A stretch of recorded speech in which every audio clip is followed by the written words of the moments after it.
Hello guys, welcome back to my YouTube channel. जैसा कि आप सभी ने बोला था कि दीदी पेपर के सॉल्यूशन चाहिए, तो मैं आपके लिए पेपर के सॉल्यूशन लेके आ गई हूँ। तो हम लोग इसको डिस्कस करते हैं। ओके, तो इसमें पहला क्वेश्चन पूछा, which of the following factor can not become a barrier to active listening. अब एक्टिव लिसनिंग का कौन सा बैरियर नहीं, यानी बैरियर यानी मैंने बताया था कि कुछ रुकावट है, तो नॉइज़ एंड विजुअल डिस्ट्रैक्शन तो नहीं होगा कि ये तो बैरियर है ना। ये तो बैरियर है और ये नहीं होगा। और ये प्रेजुडाइज यानी फेल बेस्ड प्रेजुडाइज को बोल सकते हैं हम लोग, जो लॉस जो हो जाता है ना, ये भी नहीं हो सकता। Pre conception about the other, पहले से ही परसेप्शन अलग दूसरों का बना के बैठ जाना, ये भी नहीं होगा। कंडक्टिव इन्वायरमेंट, ये इसलिए होगा क्योंकि कंडक्टिव इन्वायरमेंट, क्योंकि ये बैरियर नहीं है ना, एक कंडक्टिव इन्वायरमेंट होना चाहिए। फिर आता है stress is a state of feeling upset, annoyed and hopeless. Which of the following is not the same, not the way to manage stress. अब कौन सा, ये तो बहुत ईजी था। अंडरस्टैंड एंड रिजॉल्व सिचुएशन, क्या ये तो नहीं, ये तो हो ही नहीं सकता है ना। इसमें नॉट बोला है ना, नॉट को पूरा हाईलाइट किया है। फिर बोला है over think about stressful situation. हाँ, ये अगर हम लोग करेंगे, ओवर थिंक करेंगे तो हम लोग स्ट्रेस को कैसे मैनेज करेंगे, तो इसका आंसर ये होगा। फिर आता है Sheela has lack of self confidence and she need help in making everyday decisions and surrendering important life decisions to the care of others. What type of personality disorder is this. तब इसमें personality disorder बताया है कि ये जो उसको बहुत ज़्यादा कॉन्फिडेंस, मतलब वो फील नहीं कर रही थी, उसके पास ज़्यादा कॉन्फिडेंस की कम, मतलब ज़्यादा कॉन्फिडेंट नहीं थी वो, ठीक है। और वो हमेशा life decision to the important care of others, ये सब मतलब करती। तो ये कौन सा है, तो इसका आंसर आएगा डिपेंडेंट। ओके, इसका आंसर क्या होगा, डिपेंडेंट। फिर आता है fourth, dash is the rectangle shape walk, it is very easy where we can enter. मैंने आपको बताया था रेक्टेंगल शेप होता है जिसमें अपन फॉर्मूला, डेट, नंबर सब लिख सकते, तो उसका सेल आएगा, रो तो हो नहीं सकता, कॉलम भी नहीं हो सकता, वर्कशीट भी नहीं हो सकता। Fifth, Rohan does not have any entrepreneur background, what kind of entrepreneur is he. देखो, एक मैंने बताया था कि फैमिली वाला जो एंटरप्रेन्योर यानी वो जनरेशन टू जनरेशन एम्प्लॉय वो मिलती है ना, कि पापा बिजनेसमैन है तो बच्चा भी है ना। लेकिन फर्स्ट जनरेशन वो था जिनके बैकग्राउंड में कोई भी एंटरप्रेन्योर नहीं, वो फर्स्ट स्टेप कर रहा था। इसका आंसर ये होगा, मैंने बताया भी था आपको ये। विच of the following is the benefit of green job. अब ग्रीन जॉब का क्या बेनिफिट है, तो क्या green job efficiency of energy को, मतलब एनर्जी को कम करता है, नहीं। क्या वो ग्रीन हाउस गैसेज जैसे क्या बोल सकते हैं, क्लोरोफ्लोरो कार्बन और ये सब चीज़ों को बढ़ाता है, नहीं। तो it helps in protect and restore ecosystem, ये हम लोगों ने पढ़ा था। हाँ, ये हमारे प्रोटेक्ट करता है, ग्रीन जॉब होती क्या, प्रोटेक्ट करती है अपने इन्वायरमेंट को। फिर आता है नेक्स्ट, सेकंड का first, slow deep inhalation while practicing pranayama is called. देखो, प्राणायाम में ना, मतलब जब आप वो कर रहे होते हैं ना, तो एक पुरोका होता है, रचेका होता है और कुंभका होता है, ठीक है। तो इसमें पुरोका का मीनिंग होता है कि स्लो इनहेलेशन लेना है ना, तो डीप स्लो डीप इनहेलेशन, तो इसका आंसर पूरा का आएगा, ठीक है। फिर सेकंड है, dash involve focusing the mind as on one object of the concentration for long period of time. अब इसमें बच्चों को कन्फ्यूजन होता है कि ध्यान आएगा या धरना आएगा, तो इसमें बोला लॉन्ग पीरियड ऑफ टाइम, यानी धरना होता है कि हम लोग ट्राई कर रहे हैं वहां पर फोकस करने का, तो इसमें धरना आएगा answer. Third, which of the following path is practice to achieve the true knowledge about self. तो कौन सा था, देखो अपने सेल्फ स्टडी का क्या थी, भक्ति तो देखो हो नहीं सकता क्योंकि भक्ति तो गॉड से रिलेटेड होता है। कर्म हो नहीं सकता क्योंकि वो रिजल्ट वाला होता है, attachment not to attach the result, है ना, फल की अपेक्षा नहीं करनी चाहिए वाला। हत योगा तो हो ही नहीं सकता क्योंकि वो pranic force to mental force करता है, union of pranic force to mental, तो क्या बात है, जनाना योगा, है ना, तो इसका ये आंसर है। फिर आता है फोर्थ, बहुत ईजी है ये वाला, मैक्रो, इसका मैंने इंपॉर्टेंस में बताया भी था कि इससे क्वेश्चन फ्रेम हो सकता है। फिर आता है macronutrients cover principally 3 component, क्या कहते हैं, तो carbohydrate, fat and protein, simple as. फिर आता है fifth, which satkarma helps to relieve stress. तो स्ट्रेस को कम करने के लिए क्या होता है, तो देखो नेति तो हो नहीं सकता क्योंकि नेति हम लोग वो नज़ल पसाज को क्लीन करने के लिए होता है, धोती भी नहीं होता, वो भी डाइजेस्टिव क्रैक वगैरह लार्ज स्मॉल, और नोली भी नहीं हो सकता, तो कपाल भारती है जो हमारे स्ट्रेस को कम करेगा। फिर आता है next one, Neeta is suffering from arthritis, which of the following pranayama is not recommend for her. अब उसको ये अरिथ्रिस्टिक्स मैंने क्या बताया था आपको कि है ना, जॉइंट पेन हो जाता है, स्टिफनेस आ जाती है, स्वेलिंग आ जाती है, वो सारी चीज़ें। एक सेकेंड, हाँ, तो इसमें आंसर है शीतकरी प्राणायाम। ओके, कहता है third, in which type of meditation we have awareness of sound and movement happening around us. तो स्पिरिचुअल तो देखो हम लोग ओम चैंटिंग वगैरह वगैरह करते हैं, फोकस में हम किसी एक ऑब्जेक्ट पे फोकस करते हैं, किसी एक थॉट पे फोकस करते हैं, मूवमेंट में हम लोग उसका मूवमेंट वो अपना सारे जितने भी बॉडी के मूवमेंट होते हैं उसको करते हैं ऑब्जर्व। लेकिन जो माइंडफुलनेस होता है ना उसमें आसपास जितनी भी सारी चीज़ें हो रही होती है उस पर फोकस करते हैं, तो इसका आंसर माइंडफुलनेस है। फिर आता है नेक्स्ट है जल नीति is a cleansing procedure for. तो जल नीति समझ ही आ रहा है, जल नीति बताया था नसल पैसेज की 2 वे कर सकते हो, जल नीति सूत्र नीति। तो क्या थी, तो नसल पैसेज को क्लीन करता है ये, है ना। आता है third, which of the following is correct option for सात्विक डाइट। तो सात्विक डाइट कौन सी थी, जो हेल्दी फूड कंटेन करती है, रॉ का वो होता है जिसमें ग्रीन लीफी वेजिटेबल्स और सारा हेल्दी खाना। तो देखो गार्लिक अनियन तो हो नहीं सकता, ये राजसिक में आ जाता है। Fruits, red meat and alcohol ये तामसिक में आ जाता है। फर्मेंटेड फूड ये भी तामसिक में आ जाता है। तो इसमें हेल्दी क्या लग रहा है, तो इसमें हेल्दी तो हमको ग्रीन लीफी लग रहा है, तो इसका आंसर ये होगा। फिर आता है fourth one, dash means union of pranic force and mental force. मैंने अभी आपको बताया हथ योगा क्या होता है, union of pranic force and mental force. तो इसका आंसर होगा हथ योगा। ओके। फिर आता है CAB मीन्स, यानी CAB मीन्स ये तो बहुत ऑब्वियस था कि चेस्ट कंप्रेशन एयरवे। अगर आपने वो चैप्टर पढ़ा होगा तो आप इसका जैसे ही पढ़ा होगा आपको आंसर पता होगा, बिना ऑप्शन के भी आप दे सकते हो। फिर आता है sixth, immediate help given to a sick और injured person while waiting for an ambulance for a medical help is known as. तो सबसे पहले मैंने आपको बताया सबसे पहले क्या देते हैं, तो सबसे पहले फर्स्ट एड दिया जाता है। तो ये क्या है, फर्स्ट एड इसका आंसर है। देन आता फोर्थ वन, फोर्थ का first, Ashish wants to perform pro line asana, choose of the following asana which is practice in pro line. तो देखो मैंने बताया था प्रो लाइन और सुपाइन लाइन क्या होता है। सुपाइन लाइन जो हम लोग सीधा लेट के करते हैं, और जो प्रो लाइन होता है ना हम उसको उल्टा लेट के करते हैं, ठीक है। तो अब पवन मुक्त आसन, आपको सारे आसन पता होंगे ना, तो इसमें कौन सा, और हमने देखा भी था उसका एग्जाम्पल कि उसका सलभ आसन आएगा। तो इसका आंसर सलभ आसन है, क्योंकि हम उसको प्रो लाइन यानी उल्टा लेट के करते हैं। जैसे भुजंग आसन हम अपन उल्टा लेट के करते हैं, तो ये शलभ आसन भी हमको उल्टा लेट के करते हैं। फिर नेक्स्ट है, dash leads towards awareness of entire structure of one's personality involving physical, mental, emotional and spiritual expect.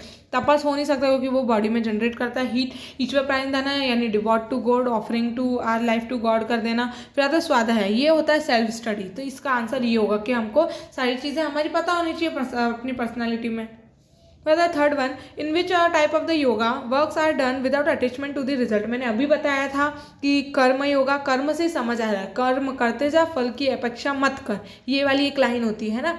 तो इसका आंसर उसी से पता चल रहा है, इसका आंसर कर्म होगा, जनाना होगा नहीं। क्यों, क्योंकि इसमें और भक्ति भी नहीं होगा, हति भी नहीं होगा। हति यानी यूनियन प्रैक्टिस, वो जो भी होती है ना। जनान यानी सेल्फ स्टडी बोल सकते हैं, है ना। फिर आता है next, which of the following is not the characteristics outcome of bad stress. यानी बैड स्ट्रेस का मैंने बताया था एंजाइटी, डिप्रेशन वगैरह। गुड स्ट्रेस वो जिससे जैसे आपका बोर्ड का एग्जाम है तो वो आपको उससे आपको पढ़ना है, तो आपको स्ट्रेस हो रहा है तो आप मोटिवेट हो गए ना, तो पढ़ोगे, तो वो होता है गुड स्ट्रेस। तो उसका आंसर होगा मोटिवेट। फिर आता है next, when the nerves roots become compressed और इरिटेटेड इट रिजल्ट इनटू। मैंने अभी बताया था, देखो ओबेसिटी तो हो नहीं सकता, अस्थमा भी नहीं हो सकता, बैक पेन भी नहीं हो सकता, सिंपल इसका आंसर है अरिथ्रेटिक्स, ठीक है। फिर आता है sixth one, emotional stability, aggressiveness and stress tolerance are the characteristics of dash dimension of personality. तो अब देखो फिजिकल में तो ये सारी चीज़ें आएंगी नहीं भाई, इसका बिहेवियर की बात की है, सोशल में भी नहीं आएंगी, स्पिरिचुअल तो भगवान से रिलेटेड होता है, तो क्या बचा, साइकोलॉजिकल, तो साइकोलॉजिकल पे आएगा, है ना। फिर है नेक्स्ट फिफ्थ का first, humming bee breath the soothes the nervous system is also known as dash pranayama. तो ये वाला अगर इसमें हम लोगों ने इतना ज़्यादा डीप में नहीं पढ़ा था, लेकिन इसका आंसर होता है भरमरी, ओके, क्योंकि आपकी बुक में सिर्फ उसके नाम दिए हुए थे, डिस्क्राइब नहीं किया था। फिर आता है second one, dash contain foods item which are substantial and cause exertion और लेजीनेस इन अ पर्सन। तो देखो योगिक डाइट ये तो हो नहीं सकता, राजसिक नहीं होगा, है ना। और मैंने ये एक ही पूरी लाइन ये मैंने आपके नोट्स, मेरे नोट्स में जो मैंने बनाए थे उसमें मेंशन की थी कि जो तामसिक डाइट होती है ना, क्योंकि उसमें वो सारे फर्मेंटेड और वो सारे फूड आते हैं ना, अल्कोहलिक और ये सारी चीज़ें आती है, तो उससे क्या होता है हमको लेजीनेस आती है पर्सन में, तो इसका तामसिक आंसर आएगा। अगर आपने नोट्स पढ़ा होगा तो आपको ये आंसर आ जाएगा। तो आता है dash third one, which of the following is not the symptom of चित्त विक्षेपा, यानी मेंटल डिस्ट्रैक्शन जो हो रहा है वो कौन सा नहीं है, तो डिप्रेशन नहीं, वो ये तो नहीं हो सकता, उसमें नॉट लिखा है, हाँ तो ये तो करता है मेंटल डिस्ट्रैक्शन।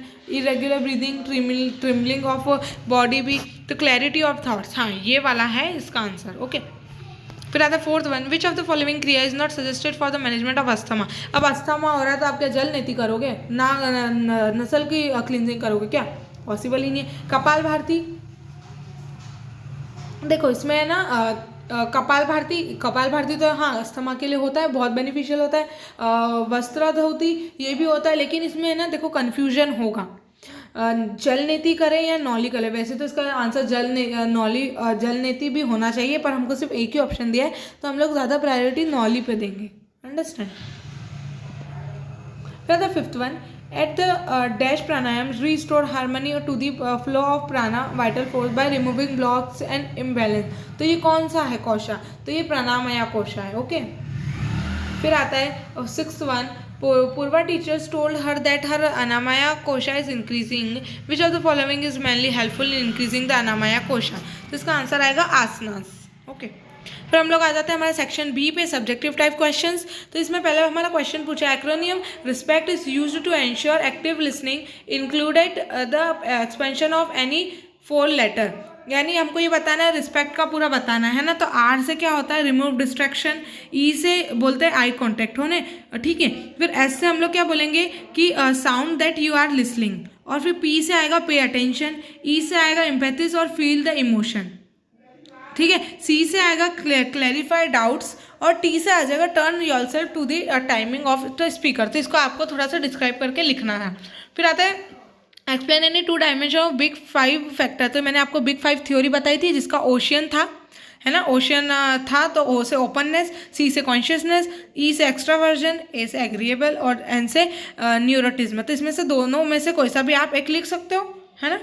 फिर आता है 8, briefly explain any 2 advance feature in spreadsheet. तो मैंने स्प्रेडशीट के आपको एडवांस फीचर सारे फीचर्स बताए थे, जैसे सॉर्टिंग ऑफ डेटा करना, उनको फिल्टरिंग करना, पासवर्ड लगाना। तो उसको आप थोड़ा थोड़ा सा डिस्क्राइब कर दो, क्योंकि ये 2 नंबर के, तो आपको डिस्क्राइब 2-2, 3-3 लाइन तो उसकी करनी पड़ेगी। ओके, फिर आता है how time management is important tool for organisation skill explain. अब देखो टाइम मैनेजमेंट, तो देखो हाँ मैंने आपको बताया था कि हर एक ऑर्गेनाइजेशन का टाइम लिमिट होना चाहिए। टाइम लिमिट होती है कि उसको कब तक उसका गोल अचीव करना है ना, कब तक उसका गोल अचीव करना है। अगर कोई टाइम लिमिट ही नहीं होगी तो वो कैसे टाइम पर, मतलब कैसे उसको अचीव करेगा वो गोल, है ना। तो वो तो ऐसा करता ही जाएगा, मतलब उसके पास तो टाइम का कुछ होगा ही नहीं, है ना। तो इसमें ये सारी चीज़ें लिखना कि बहुत इंपॉर्टेंट होता है। फिर आता है 10th, Aditya wants to work in solar and wind energy. Which type of green job are available in solar and wind energy. तो देखो उसको विंड और सोलर एनर्जी में काम करना है, तो कौन सी ग्रीन जॉब्स हैं ये भी पढ़ाया हुआ था, ठीक है। ग्रीन जॉब्स के बारे में पढ़ाया था। तो एक्सप्लेन विथ सुटेबल एग्जाम्पल। तो देखो जॉब्स, इंस्टॉलेशन टेक्नीशियंस करना, मतलब इंस्टॉल करना नई नई चीज़ें।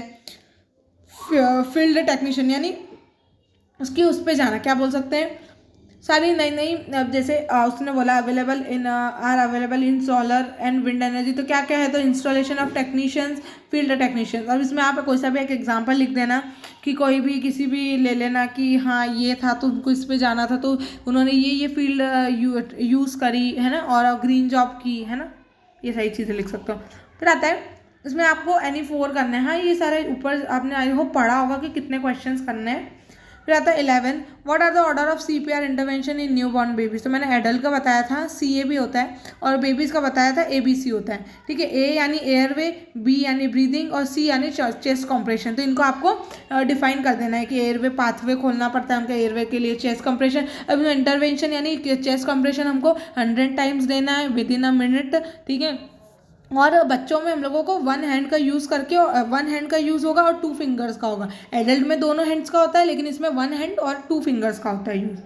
फिर आता है 12th में, Damini does meditation every day. What are the benefits of the meditation. ये तो ये आप लिख सकते हो, हाँ। अपने माइंड को काम करता है, कंट्रोल करता है एंगर, हमारा कॉन्सेंट्रेशन पावर बूस्ट करता है वो, है ना, बहुत सारी चीज़ें करता है। स्ट्रेस, एंग्जाइटी, डिप्रेशन से जो सफ़र कर रहे होते हैं वो सारी चीज़ें हटाता है ना। आई होप ये तो आपने लिख ही दिया होगा। कहता है 13 व्हाट इज नॉली, ब्रीफली एक्सप्लेन। तो नॉली क्या करती है, नॉली अपने स्मॉल इंटेस्टाइन को क्लीन करने का काम करती है ना, और स्टोमक को क्लीन करती है वो। और फिर है ना इसमें बोला डिस्क्राइब ब्रीफली, और नॉली है ना 3 तरीके से की जाती है। वमा नॉली, एक तो वमा नॉली थी है ना, फिर एक थी पश्चिमा नॉली, और एक थी एक और कोई सी थी, हाँ तो एक और कोई सी थी वो मुझे अभी याद नहीं आ रही है।